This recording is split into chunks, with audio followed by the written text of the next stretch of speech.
درود به همراهان عزیز و علاقه‌مندان به صنعت رستورانداری. شف نصرت هستم و میخوایم در مورد راه اندازی رستوران و باربیکیو با شما صحبت کنیم. قبل از اینکه کلی خرج کنی و بری توی آزمون و خطا، بهتره که از همون اول راه درستشو برید.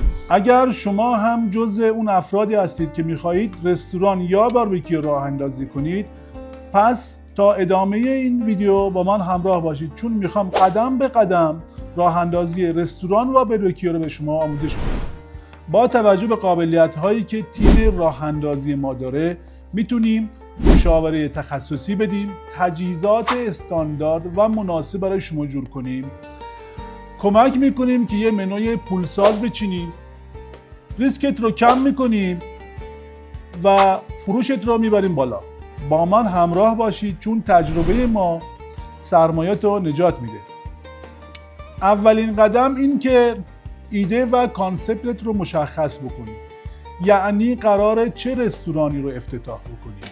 ایرانی، فست فود، ایتالیایی، کافه رستوران یا هر چیز دیگه ای.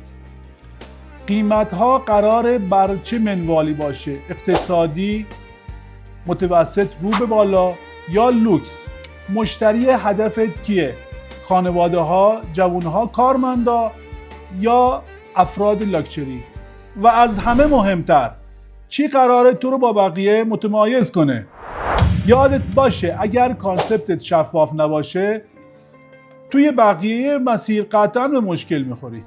نکته خیلی مهم که میتونه در تحقیق بازار کمکمون کنه اینه که بتونیم درک درستی از سلیقه های مشتریان منطقه داشته باشیم و این امر هم نوع غذا و طعم مزه غذا میتونه کمک شایانی به ما بکنه. مرحله سوم بیزینس پلن یا نقشه راه یا طرح کسب و کاره. به زبان ساده نشون میده که یک کسب و کار جدید باید چه کارهایی انجام بده و هدف نهایی اون چیه که خودش شامل برآورد هزینه‌های اولیه که شامل اجاره مغازه، تجهیزات، پرسنل و تبلیغات میشه.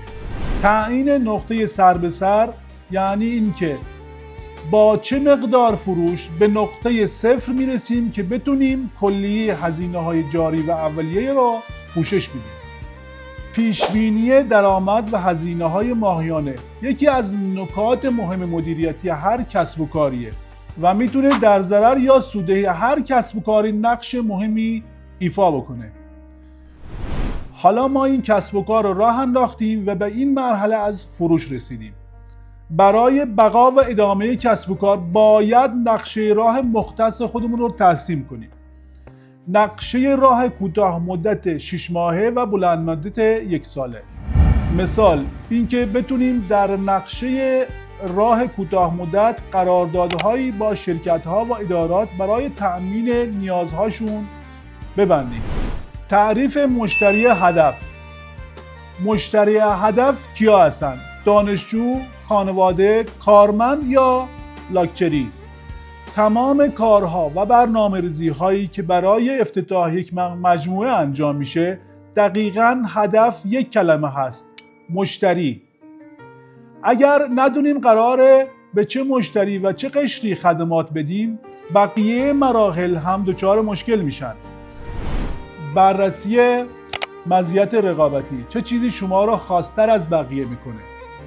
لوکیشن، دکور، فضا یا یک غذای خاص که بقیه رقبا ندارن. همون چیزی که شما رو خاص میکنه میتونه کمک بزرگی به برندسازی شما بکنه. مرحله بعد، تحقیق بازار و رقبا. توی این مرحله بررسی رستوران‌های موفق منطقه. باید بدونیم فلان رستوران یا فلان کترینگ مزیت رقابتی که با بقیه رقبا داره چیه. تجزیه و تحلیل نقاط قوت و ضعف رقبا. باید بتونیم روی نقاط قوت و ضعف رقبامون تمرکز کنیم و از نقاط ضعفشون برای بهبود و پیشبرد کار خودمون استفاده کنیم. مرحله بعدی بررسی تراکم جمعیتی و سطح درآمد منطقه است.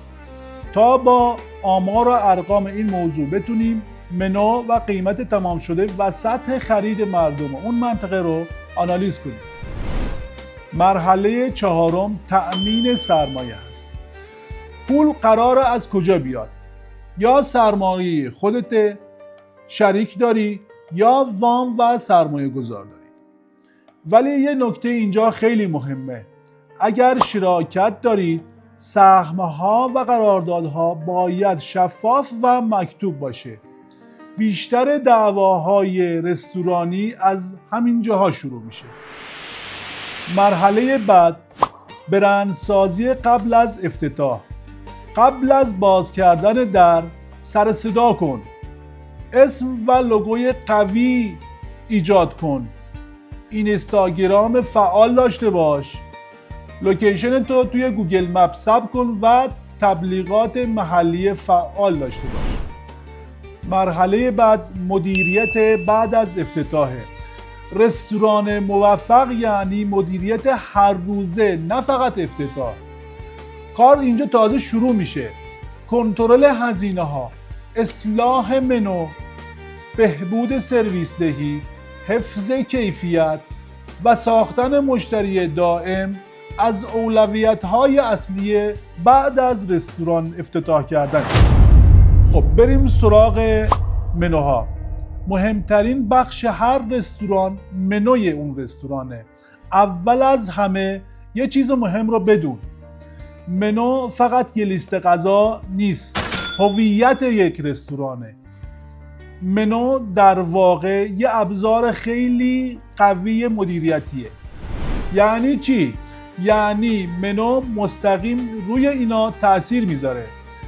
هویت کلی رستورانته.